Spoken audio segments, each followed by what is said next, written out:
सो मेरे भाई कैसे हो? सभी बढ़िया हो ना मेरे मित्र। सो आपने देखा है कि थंबनेल पे आपको जो मिला वो बिल्कुल सही मिला है। यहाँ कक्षा 9वीं क्लास का हिंदी विषय का पेपर हम सॉल्व करेंगे आज। जितना हो सके उतना करेंगे हम सॉल्व, और इसके बाद हम जितने भी क्वेश्चन बचेंगे उन क्वेश्चनों को हम एक स्पेशल क्लास के माध्यम से ही सॉल्व कर पाएंगे, क्योंकि क्वेश्चन को सॉल्व करना बहुत मुश्किल है क्लास के द्वारा और डायरेक्टली मुंह से बताना। इनको सबको हम ग्रीन बोर्ड में मेरे भाई व्हाइट बोर्ड पर समझाने की कोशिश करेंगे। तो पेपर होता है आज वार्षिक परीक्षा का, कक्षा 9वीं क्लास, विषय हिंदी का, जहां आपको टाइम मिलेगा टोटल 3 घंटे का। इस 3 घंटे में पेपर को फाड़ना आपका काम है। जब फाड़ पाओगे तब पेपर को जवाब से चीजें बनती होंगी। तो चीजें तब बनेंगी जब आप पढ़ोगे। सो यहाँ आपको नंबर मिल रहा है कितने नंबर का? 80 नंबर का आपका पेपर होगा। पूर्णांक 80 होगा और प्राप्तांक 70 आने चाहिए आपके, ठीक है ना। यहाँ देखते हैं सभी प्रश्नों को हल करना अनिवार्य है, ठीक है ना। मतलब जितने भी प्रश्न दिए गए इनको हल करना बहुत ही अनिवार्य होता है। जो न्यू ब्लूप्रिंट आया है 2023-24 का, ये इसके अनुसार आपके 32 विकल्प होंगे और 2-2 नंबर के क्वेश्चन 12 होंगे। इस टाइप के आपके सभी क्वेश्चनों को आपको करना है। तो हम बात करते हैं बिना देरी किए हुए पेपर को सॉल्व करने की। तो मेरे भाई अगर चैनल पर नए आए थे आप, सो आपको चैनल को लाइक कर देना है। वीडियो में नए थे तो मेरे प्यारे मित्र वीडियो को लाइक और दोस्तों के पास शेयर करो इसको, ठीक है ना। आप जानते हो प्रश्न क्रमांक 1, सही विकल्प चुनकर लिखिए। सही विकल्प चुनकर लिखिए। सही विकल्प चुनकर लिखना है आपको इस प्रश्न में। तो देखते हैं, आज भी उन्हें सम्मान से याद किया जाता है। किन्हें किया जाता है? अब सम्मान से याद किया जाता है क्या? समानता, ठीक है ना, समता, पूजना, आदर और सहारा। सो मेरे भाई क्या हो सकता है? इसका आंसर आदर हो सकता है। आदर हो सकता है, इसका आंसर आदर होगा। इसका हमें फिलहाल बिल्कुल पक्का आंसर पता नहीं है, हमने आदर सोचा है। पर इसके बाद अब आंसर आपको मिलेंगे। कबीरदास कर्मकांड के कर्मकांड कैसे? कबीरदास के कर्मकांड कैसे थे? कबीरदास एक विरोधी थे। किसके? कर्मकांड के विरोधी थे। जो कबीरदास थे वो कर्मकांड के विरोधी थे, है ना। तो इसका आंसर हो गया। फिर देखते हैं हम, चौपाई छंद में प्रत्येक चरण में कितनी मात्रा होती? चौपाई छंद के प्रत्येक चरण में 16-16 मात्रा होती हैं। कितनी होती हैं? 16-16 मात्रा होती हैं। क्वेश्चन बनता है दूसरा, वर्णों के सार्थक योग को कहते हैं क्या? कहते हैं निपात, प्रत्यय, व्यय और शब्द।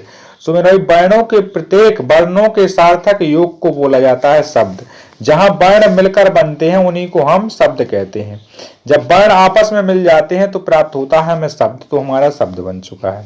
इसके बाद देखते हैं, इसके बाद प्रश्न क्रमांक 5वां आता है, ऋषि मुनियों के गुण पहुंच गए हैं।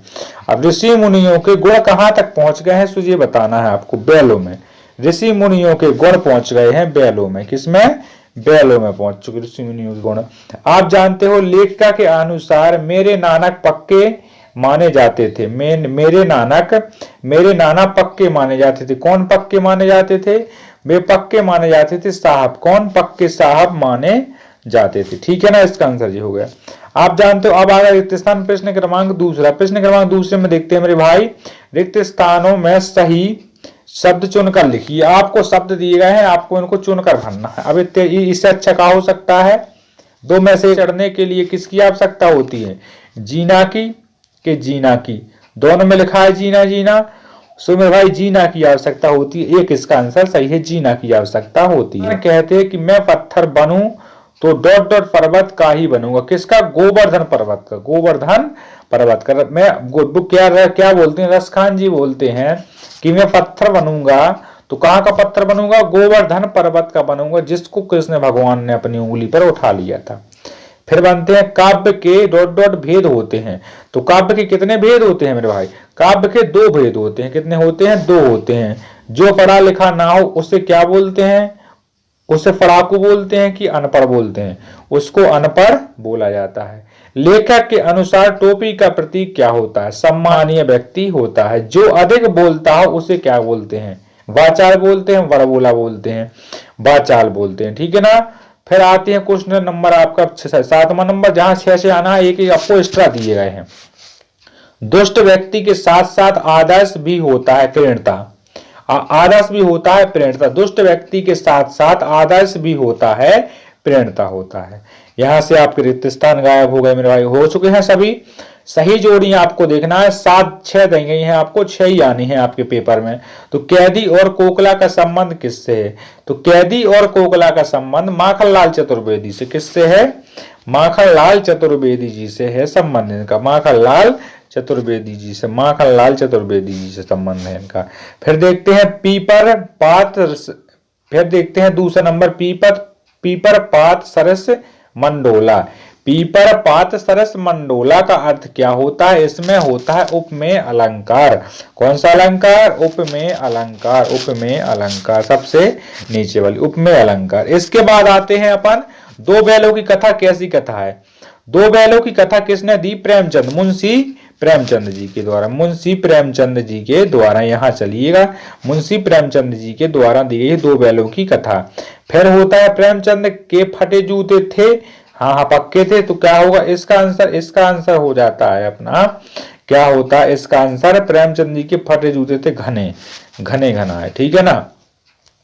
और इसके बाद क्वेश्चन आता है अपना मेरे संग की औरतें, नहीं बादल।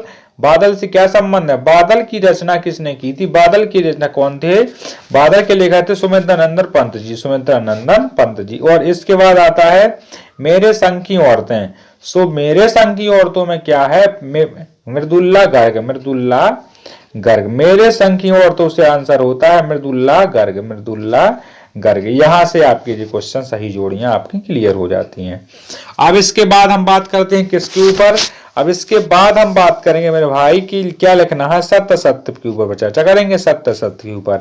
सो सत्य सत्य में आप देख सकते हो कि रस खान गोकुल में जन्म लेना चाहते थे। तो आपने अभी ऊपर देखा रस खान गोकुल में जन्म तो लेना चाहते थे, वो कहते अगर हम जन्म लेंगे गोकुल में तो पत्थर भी, अगर हम पत्थर भी बनते हैं गोकुल में जाकर तो पत्थर भी हम गोवर्धन पर्वत के बनेंगे, ठीक है ना। सो ये बिल्कुल सत्य सत्य, बिल्कुल सत्य है, ये आपका क्वेश्चन बिल्कुल ही सत्य हो जाता है, सत्य क्वेश्चन। अब आप जानते हो खंड काव्य की काव्य कथा विस्तृत होती है, नहीं। अब खंड है तो खंड काव्य में खंड ही होगा ना, छोटा सा, यानी ये गलत है आपका, ठीक है। प्रेमचंद के जूते फटे थे, बिल्कुल सत्य बात है, फटे थे। और मोटाई शब्द में ई प्रत्यय जुड़ा है, बिल्कुल सही बात है, जुड़ा है मोटाई में प्रत्यय। तो लोकोक्ति का अर्थ होता है लोक में प्रचलित उक्ति, बिल्कुल सही बात है। और नानी के मन में स्वयं की आजादी के प्रति जुनून था, स्वयं की आजादी के प्रति नानी के मन में जुनून था, बिल्कुल था, देश का और स्वयं का था। ये बिल्कुल आपके सत्य सत्य निपट गए यहां से। फिर इसके बाद आते हैं एक वाक्य में क्वेश्चन। तो एक वाक्य में उत्तर दीजिए। तो कैदियों के हाथों में क्या होता था? तो कैदियों के हाथों में देखा जाए अपनी दृष्टि से कैदियों के हाथ में हथकड़ी होती हैं, कैदियों के हाथ में हथकड़ी होती हैं, पर कैदियों के हाथ में किताबें होती थी। वहां प्रश्न के अनुसार कैदियों के हाथ में किताबें होती थी और यही कारण है कि कैदियों को जल्द ही वहां से रिहा कर दिया गया था, जल्द ही रिहा कर दी गई, क्योंकि वो दिन रात किताबों को पढ़ते थे, इसलिए उन्हें जल्द से जल्द रिहा कर दिया। वर्गों की बार बार आवृत्ति होने पर कौन सा अलंकार बनता है? मतलब शब्द सब बार बार आने पर कौन सा अलंकार बनता है? तो अनुप्रास अलंकार बन जाता है। लेखक के अनुसार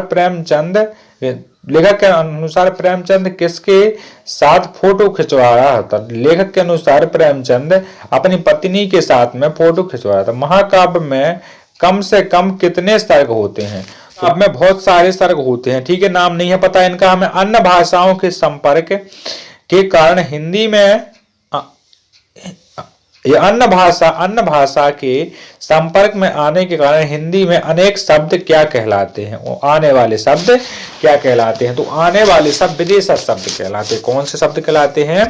तो आने वाले शब्द सभी विदेशी शब्द कहलाते हैं, यानी विदेशी शब्द कहलाते हैं, विदेशी शब्द कहलाते हैं। और इसके बाद आंसर बनता है आप लेखिका ने अपनी नानी को क्यों नहीं देखा? लेखिका ने अपनी नानी को इसलिए नहीं देखा क्योंकि लेखिका की शादी होने से पहले ही नानी क्या हो गई थी? लेखिका की मम्मी की शादी होने से पहले ही मतलब उनकी नानी खत्म हो चुकी थी। अब जब उनकी मम्मी की शादी नहीं हुई थी और खत्म हो गई थी उनकी मम्मी, तो लेखिका नानी नहीं थी इस दुनिया में, इसलिए उनकी मम्मी ने, तो यही कारण है कि लेखिका ने अपनी नानी को नहीं देखा है।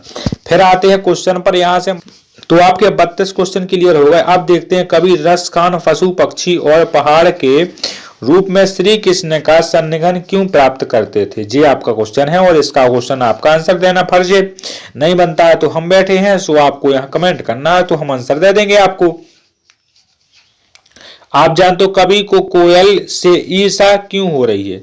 कवि को कोयल से ईर्ष्या क्यों हो रही है, जी आपको बताना पड़ेगा। नहीं बनता है तो मेरे भाई आपको कमेंट करना पड़ेगा, तभी हम बताएंगे।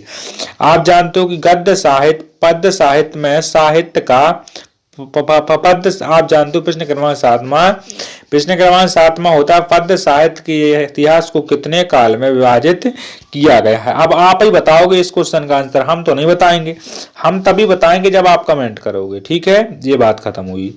और इसके बाद होता है, फिर आता है रस खान के काव्य की काव्यगत विशेषताएं। प्रश्न क्रमांक 8वां, रस खान की काव्यगत की विशेषताएं लिखना है मेरे भाई।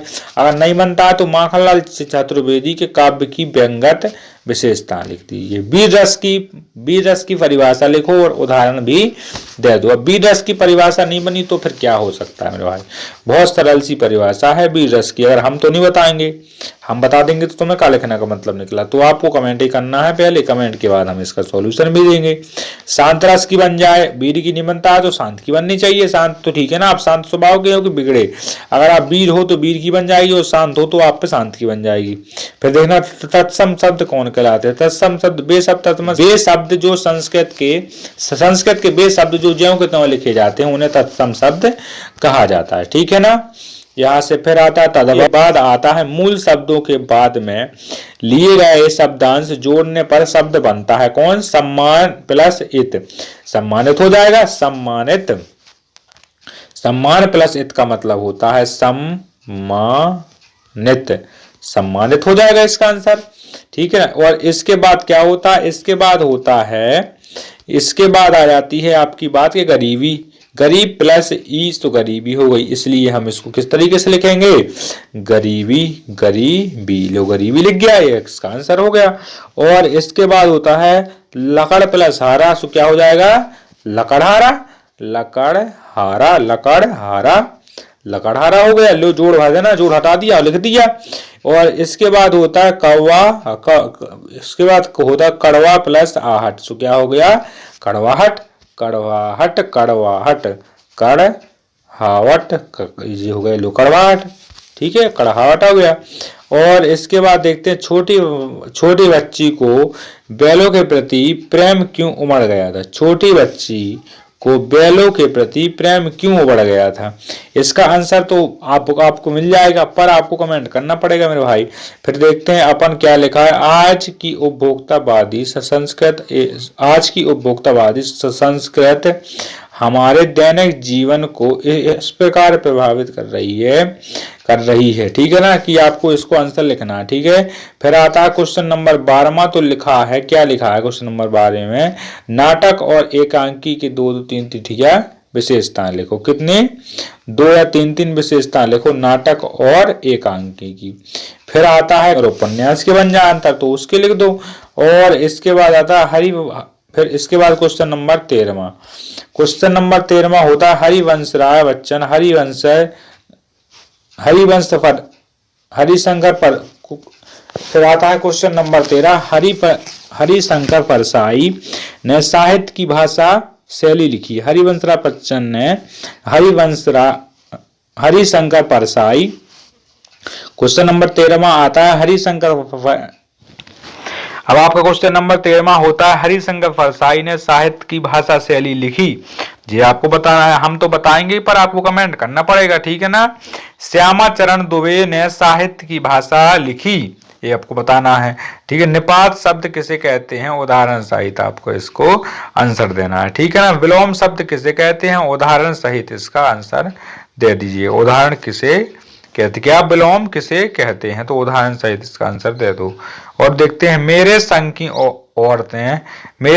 औरतें पाठ के आधार पर लिखिए। इसे इंसानों को अधिक श्रम भाव से क्या होता है, अधिक श्रम भाव से देखा जाता है। किसको, मेरे संगत की औरतों को, ठीक है ना। और इसके बाद होता है, जी जब खत्म हो जाता है तो फिर आता है लेखिका मृदुल्ला ने अपनी नानी के व्यक्तित्व से क्यों प्रभावित थी, लेखिका। फिर आते हैं क्वेश्चन नंबर 9वां, होता है रसखान का अर्थ लिखो। रसखान का अर्थ लिखते हुए करुण रस की परिभाषा एवं उदाहरण सहित दे दीजिएगा। अगर आप उदाहरण के सहित देते हो तो आपको ज्यादा महंगा दिए गए मुहावरे का अर्थ एवं वाक्य में प्रयोग लिखिए। गदगद का मतलब होता है जैसे अपन को कोई अच्छी खुशी हो जाए, बड़ी जैसे कोई कुछ भी काम अच्छा हो जाए तो उसको गदगद कहते हैं, ठीक है ना। फिर होता है बगले झांकना। बगले झांकने का मतलब जो होता है गप्पे मारना, ठीक है। ईंट का जवाब पत्थर से देना। ईंट का जवाब पत्थर से, तो सबको पता होगा कि ईंट का जवाब पत्थर से कैसे देते हैं मेरे भाई, ठीक है ना। फिर आते हैं चिन्ह। जो पहला बना है क्वेश्चन मार्क का, दूसरा बना है आपको कौन।